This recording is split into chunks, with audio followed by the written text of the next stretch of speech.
नमस्कार, Byju's exam prep IAS Hindi platform पर आपका स्वागत है। दोस्तों, आज की इस बड़ी खबर में हम लोग आज डिस्कस करेंगे इकोनॉमिक सर्वे 2022 एंड 23। तो दोस्तों, इसमें हम लोग बात करेंगे कि यह इकोनॉमिक सर्वे होता क्या है, इसे कौन पेश करता है इस आर्थिक सर्वेक्षण को, और दोस्तों आर्थिक सर्वेक्षण के मायने क्या हैं, इन सब बातों की चर्चा हम लोग इस टॉपिक के अंतर्गत करेंगे। और साथ साथ हम लोग इसमें आर्थिक सर्वेक्षण के कुछ महत्वपूर्ण बिंदुओं पर चर्चा करेंगे और राष्ट्रपति के अभिभाषण की भी चर्चा करेंगे। तो दोस्तों, यहां पर आप देख सकते हैं कि Indian economy to grow 6.5 next year. तो इकोनॉमिक सर्वे यही कह रहा है कि अगले साल 6.5% की वृद्धि दर होगी, यानी economic survey expects growth to be 7% in 2022-23, higher than RBI projection of 6.8%। तो दोस्तों, यह आर्थिक सर्वेक्षण होता क्या है? तो आर्थिक सर्वेक्षण वित्त मंत्रालय के द्वारा जारी किया जाता है। दोस्तों, the economic survey of India is an annual document release by the ministry of finance, यानी यह वित्त मंत्रालय के द्वारा जारी किया जाता है। It contains the most authoritative and updated source of data on India's economy. दोस्तों, इसमें भारत की अर्थव्यवस्था पर डेटा का सबसे प्रामाणिक और अद्यतन स्रोत शामिल है, और यह एक ऐसी रिपोर्ट है जो सरकार पिछले एक साल में अर्थव्यवस्था की स्थिति, प्रमुख चुनौतियों और उनके संभावित समाधानों पर प्रस्तुत करती है। और दोस्तों, भारत में पहला आर्थिक सर्वेक्षण 1951 में यह प्रस्तुत किया गया था, और दोस्तों 1964 तक इसे केंद्रीय बजट के साथ पेश किया जाता था। दोस्तों, 1964 के बाद इसे बजट से अलग कर दिया गया। तो दोस्तों, बजट पेश करने से पहले राष्ट्रपति दोनों सदनों की संयुक्त बैठक को संबोधित करती हैं।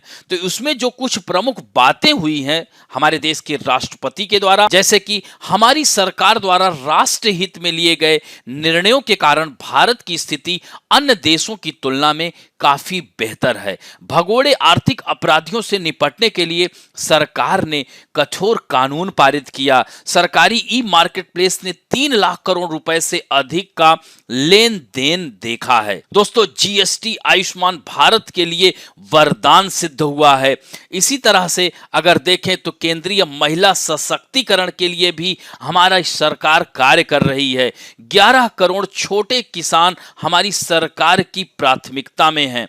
आदिवासी एकता मिशन के तहत 36,000 आदिवासी परिवारों को कवर किया गया है। और दोस्तों, सरकार ने पीएम किसान योजना के तहत 2.5 करोड़ रुपए से अधिक खर्च किए हैं।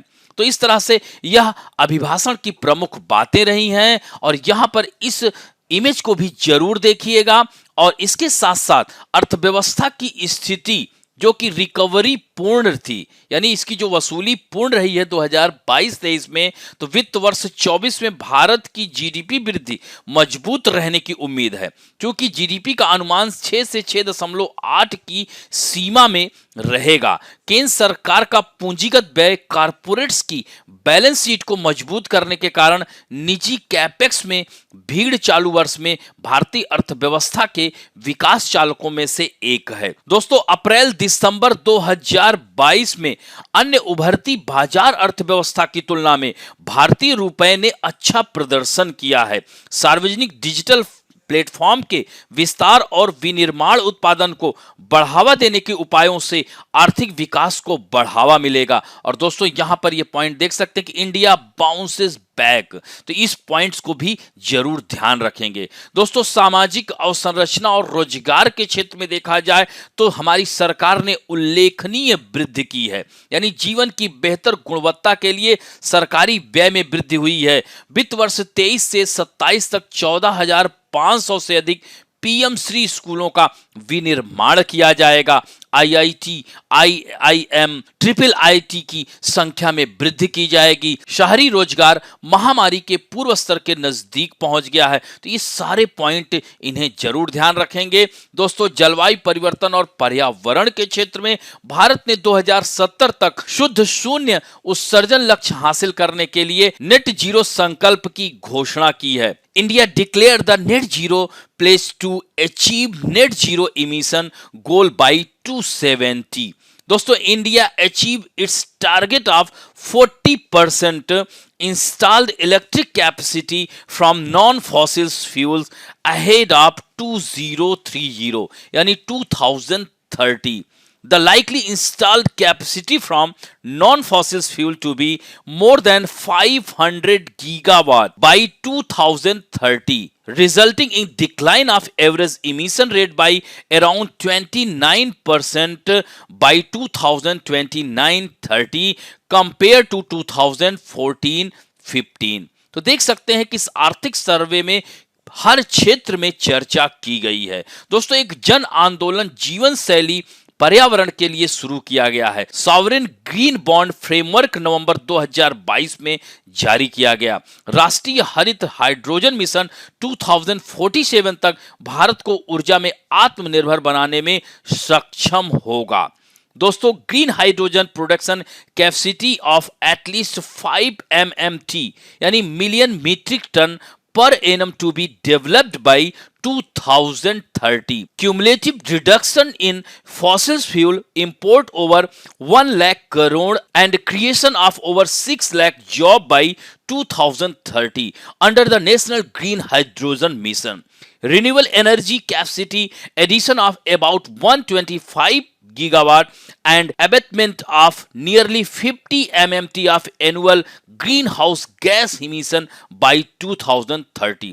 दोस्तों कृषि और खाद्य प्रबंधन में agriculture and food management from food security to nutritional security the MSP for all mandate crop fixed at 1.5 time of all India weight average cost of production since 2018. तो इन पॉइंट्स को भी आप लोग ध्यान रखेंगे। और दोस्तों services source of strength strong growth in service sector in financial year 2023.